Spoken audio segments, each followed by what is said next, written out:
Баршаға сәлем. Бүгін президент Қасым-Жомарт Тоқаев халыққа жолдау жасады. Жолдау жаңа Қазақстанды құрудың бастапқы қадамы бола ала ма? Қарастырып көрейік. Бастамас бұрын арнаға жазылып, қоңырауға басып, лайк басуларыңызды сұраймын. Қазақ тілі контентті дамытуға өз үлесіңізді қосыңыз. Кеттік.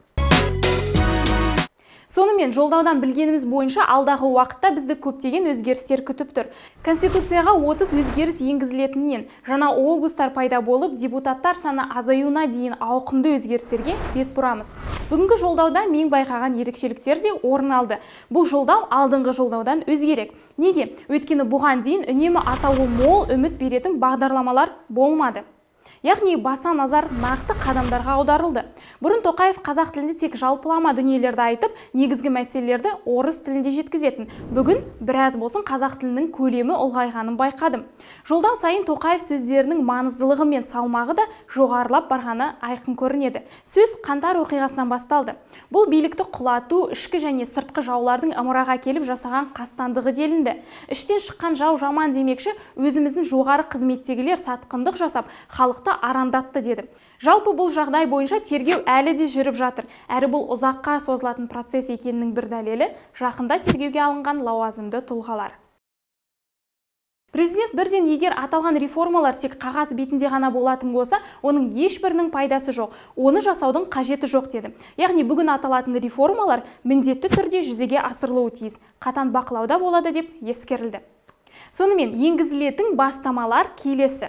Суперпрезиденттік формадан алшақтаймыз. Енді президент белгілі бір партияға төраға болмайды. Демек Тоқаев жақында аманаттан кетеді.